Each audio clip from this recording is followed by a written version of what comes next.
Raise your right hand, and please repeat after me.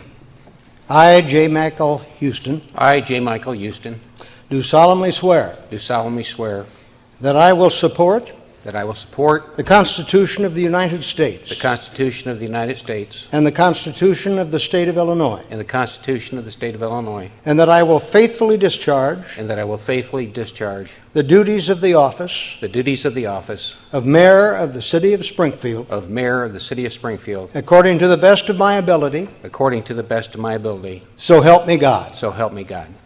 Congratulations. Thank you.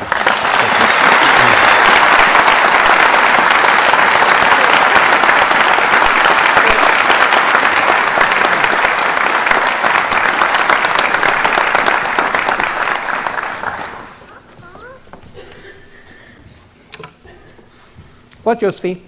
Get back in your seat. My granddaughter says get back in my seat. Good evening, ladies and gentlemen. Tonight is a dream come true for me. I remember being interviewed by Les Van of Channel 20 in 1987 in my home and saying to him that my name would never appear on a ballot again. Give me that one more time. Sure. Mark Mahoney, Yes. Why did you select him as Public Works? I think Mark Mahoney will be a fantastic Public Works Director. He has dealt with the infrastructure problems of the city of Springfield, representing what is one of the older areas of the city. He will not only be able to relate to the aldermen, but he'll be able to relate to the general public because he has heard those complaints and he has had to deal with those on almost a daily basis. And I think that he will be very, very good in terms of working with the neighborhood associations. Most importantly, Mark and I agree that we really need a revamp of the Public Works Department in terms of the way that it's organized and the way it operates. We see eye to eye in terms of what needs to be done. I view the next 4 years as being a time when we are going to do a lot of infrastructure work. And I can think of nobody better than Mark Mahoney to be able to lead that particular area. I approached Mark about the position. He was totally surprised. I was very, very pleased when he accepted the challenge. I think that he will do a fantastic job for the people of the city of Springfield because he has been the person who has really talked in terms of infrastructure over the last 4 years. And if he had not been willing to take and use his political capital, this city would not have passed the 0.25% increase in the sales tax to be used by infrastructure. Mark is a great administrator. He really knows the problems of the city of Springfield, and I'm looking forward to working very closely with him. How soon will that go before the City Council? He will be going before the City Council at the next City Council meeting, and I would expect that he will be coming into city government on June 1. And then when is Mike Norris's last day then? I would expect that would be June 1 also. What's the timeline for other announcements for other positions? I would anticipate that we will have some announcements on Monday. I'm going to be totally honest with you. I expect it to be able to move a little faster in terms of the transition between the election and today. But I've spent darn near every day in City Hall since the election, with the exception of the week that I took off and today. And I didn't get the chance to really put into the transition that I would have liked to have done because I've been involved in a lot of other issues dealing with the day-to-day operation of city government, which I think is very, very valuable. But in total honesty, I'm not as far along as I anticipate, but we will be moving forward.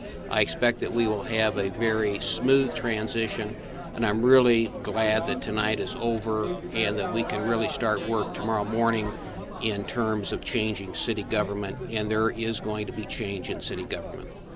What was your first thought when Josephine ran off stage?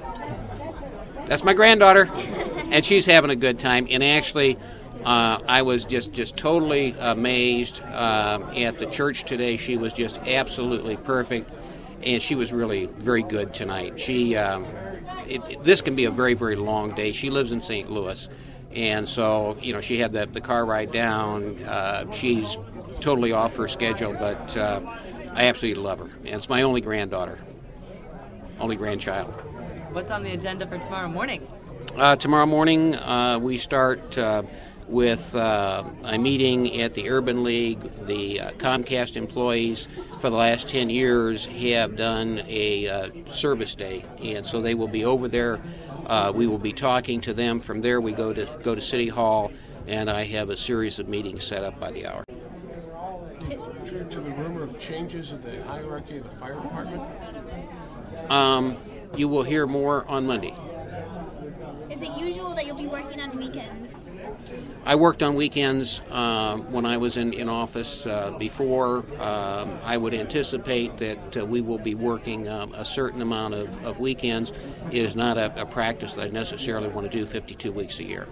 Mayor Houston, the prospects of the state cutting funds to municipalities, what are your feelings about that? Would you urge local lawmakers to oppose that, or maybe even support borrowing money to provide that money for cities?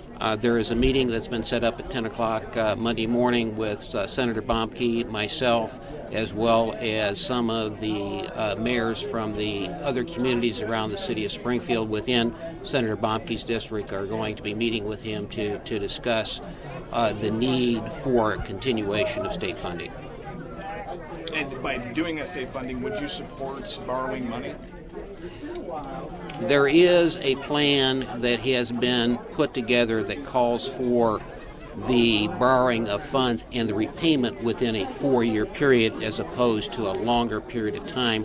I would certainly support the borrowing of money with the payment plan that has been outlined that calls for a 4-year payment. That would be the issuance of bonds, no principal paid in the first year, but the principal paid out over the 3 years. There would be no interest under the legislation or the proposal that is being put forth, that no interest would be paid the first year, but you would in fact pay the interest for the following 3 years and pay off the principal over that time, so that by the time the current state income tax expires, that the bonds would be paid off, and that is something I certainly could support. Do you know how soon you're going to unveil your infrastructure plan? I was sworn in about 20 minutes ago. One of the things that I had indicated is that I anticipate that we would do that within the first 30 days, and it's probably going to be the latter part of the 30 days, in that we need to put some meat on the bones, and we'll also need a legal opinion. Any other possible previews of the shakeup and the change that is coming to City Hall? There'll be more on Monday. You mentioned no magic wands. Any tools you plan to use to shake up City Hall? I think that we need to be realistic. We need to right-size city government. This is not going to be an easy process, but it is something that needs to be done. I indicated that when I was running for office that I was willing to make the hard decisions, and I intend to do that, and I intend to do that very rapidly. Bill McCarty and I have a model in terms of how we are going to present the budget. We are also have a shell ordinance that will be going to the City Council Committee as a whole on Tuesday night, so that there would be the possibility that we would be presenting that budget 2 weeks from Tuesday night. Now, whether we can get that done that quickly, I'm not sure, but that is in fact what we are thinking about at this time. You had mentioned before that you will pretty much act as a communications director in your own, reaching out to the media and being that spokesperson. Is that still the plan? I never had a spokesperson when I was in office before. I'm very comfortable in terms of dealing with the media. I think during the course of the campaign that you found that I was accessible. I returned phone calls. I look forward to working with you. I've actually have some ideas in terms of doing some things differently than what has been done before. I hope to use some of the local talk shows to be able to communicate with the general public on a regular basis, where I could go on the shows on a monthly basis, be able to talk to the people of the city of Springfield, let them call in and ask questions.